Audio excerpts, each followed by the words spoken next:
बिस्मिल्लाहिर्रहमानिर्रहीम। अस्सलामु अलैकुम दोस्तों।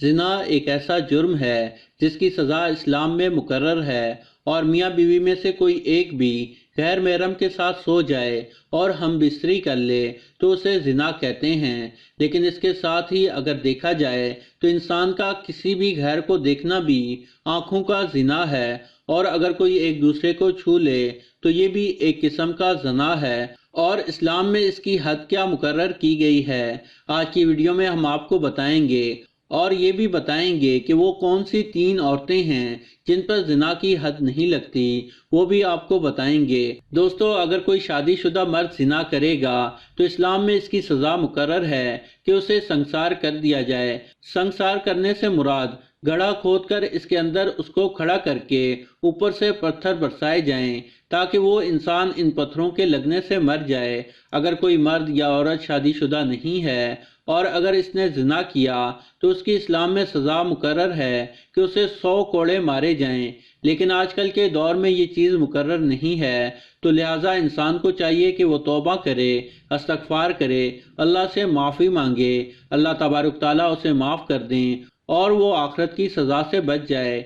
दोस्तों, अब बात करते हैं कि जिना क्यों फैलता है। ये भी इसलिए फैलता है कि अगर औलाद की शादी की उम्र हो जाए और उसकी शादी ना की जाए तो जाहिर है कि उनकी जिना की तरफ रुग़बत होगी। तो ऐसे माँ बाप जो बच्चों की शादियाँ देर से करते हैं, तो अगर उनकी औलाद ज़िना करेगी तो उनसे क़यामत के दिन इस बारे में पूछा जाएगा और वालिदैन से सवाल होगा कि आपने इनकी शादी वक्त पर क्यों नहीं की थी। तो लिहाजा वालिदैन को चाहिए कि जब भी औलाद की शादी की उम्र हो जाए तो उनकी फ़ौरन शादी कर दी जाए, ताकि उनकी औलाद ज़िना जैसे घिनौने जुर्म से बच जाए। और ज़िना करने के नुकसानात ये होते हैं कि एक तो अल्लाह तबारक ताला नाराज़ हो जाते हैं, और दूसरा ये कि उनके घर से बरकत उठ जाती है जिसकी वजह से वो गुर्बत का शिकार हो जाते हैं। और तीसरा ये कि आस्ता आस्ता उनकी शक्लें बिगड़ना शुरू हो जाती हैं और उनकी शक्ल से पता चलता है कि ये ज़ानी इंसान है। और अल्लाह तबारक ताला ने ज़िना से इसलिए रोका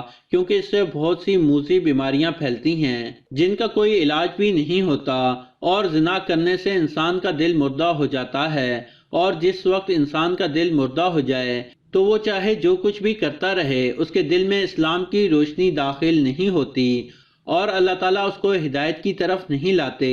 दोस्तों, 3 किस्म के लोग ऐसे हैं जिन पर जिना की कोई हद जारी नहीं होती। इनमें से एक छोटा बच्चा है, नाबालिग हो, अगर वो जिना कर ले तो उस पर कोई हद नहीं होती।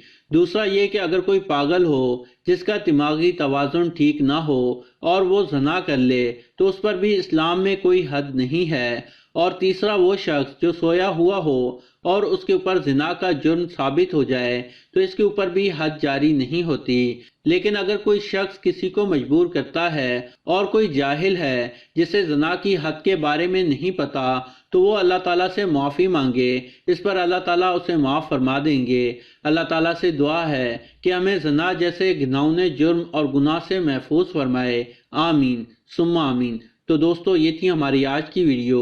यकीनन आपको पसंद आई होगी। पसंद आने की सूरत में इस वीडियो को लाइक ज़रूर करें और इस वीडियो को ज़्यादा से ज़्यादा अपने दोस्तों अजीज़ों के साथ शेयर कर दें, और हमारे इस चैनल को सब्सक्राइब करते हुए साथ मौजूद घंटी का बटन भी दबा दें। जज़ाकल्लाह।